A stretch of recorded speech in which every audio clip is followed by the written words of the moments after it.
This recreation is somewhat like what the British Prime Minister Boris Johnson experienced during lockdown, again and again. Whilst the rest of us were locked inside our homes and others struggled to save lives, the Prime Minister even sent a letter to a little girl 7 years of age telling her how proud he was that she had not had a birthday party.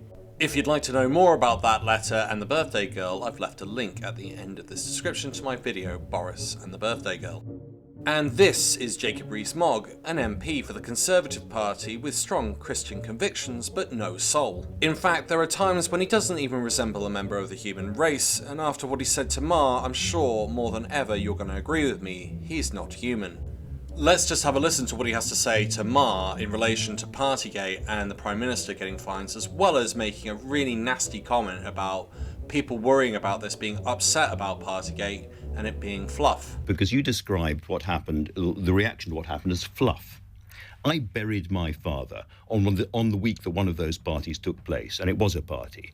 And he was an elder of the Church of Scotland. That church was locked and barred, and we had a small gathering. Most of the family weren't there. The other parishioners that he would love to have been there weren't allowed to be there because we followed the rules. And I felt intensely angry about that, and I do not regard this as fluff.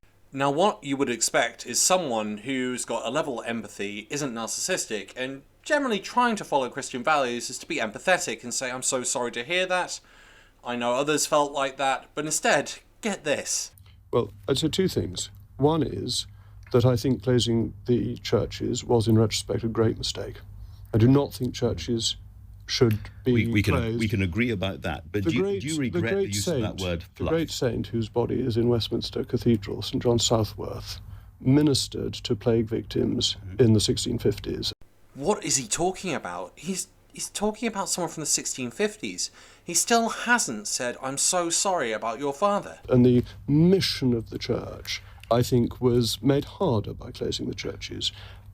But as regards what is happening now, 2 years on, against what is going on in Ukraine, what is going on with the cost of living crisis, one has to get a sense of perspective. What Smughead has just done here is a posh way of saying, get over it. No empathy, no soul to Ma and what he's gone through, or the rest of us. And let's dissect that saying of get over it. Smughead is saying multiple things at once. He's saying your feelings are not important and neither is your loss. But not only that, he is also saying, I will decide if your feelings are important or not. I am the king! This is all classic narcissistic behaviour, a lack of empathy, of not wanting to process your feelings, of forced leadership, with an air and arrogance, akin to something of that out of Game of Thrones. Something like, you're not even worthy of drinking my bathwater. What character springs to mind when you think of that? That's right, Cersei Lannister, but more on Game of Thrones a little bit later. The Victorian goes into detail about the Ukraine, and you can see the frustration building in Ma. What is going on in the Ukraine is fundamental to the security. Just look at that. And if you listen carefully, you'll even hear a snort. By the Victorian talking about the Ukraine, he's redirecting the conversation onto things that he wants to talk about, instead of actually listening to someone who's reaching out and saying, your actions have hurt me even more because of what happened with my funeral. Of the Western world. It is, but I'm sorry. You are comparing this to... If I may, you're moving this. No, I'm telling you why I said what I said.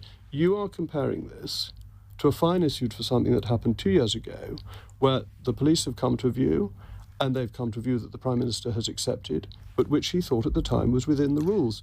I see him say this about 4 times. Have a look at the other 2 examples. The Prime Minister set out in his statement how sorry he was for what happened and for making a mistake. But There's nothing someone says before the word but really counts. But I still think that in comparison with the war in Ukraine, with a fundamental threat to the safety of the West from Putin, a fine for something that happened 2 years ago is not the most pressing political matter. If he really thinks that, and it's interesting, he quotes the Daily Mail, he obviously didn't see the survey that he did, which I've done in this video, Big Problems for Tories in May elections. He has got a big problem, because that means he's completely out of touch. The public are hacked off at the idea that it's one rule for us, and the people in charge can do whatever they want. This is something again akin to someone out of Game of Thrones, Tywin Lannister, and it's very interesting to see how both of them have these schemes, these plans, these plots that cause destruction to large numbers of people. And again, we see no lack of empathy or apology from Jacob Rees Mogg for his actions. Unfortunately, politics is full of people who think they can be politicians when they haven't got a cat in hell's chance. In fact, a cat would have a better chance than most. So what do you think? Is Jacob Rees Mogg a narcissist?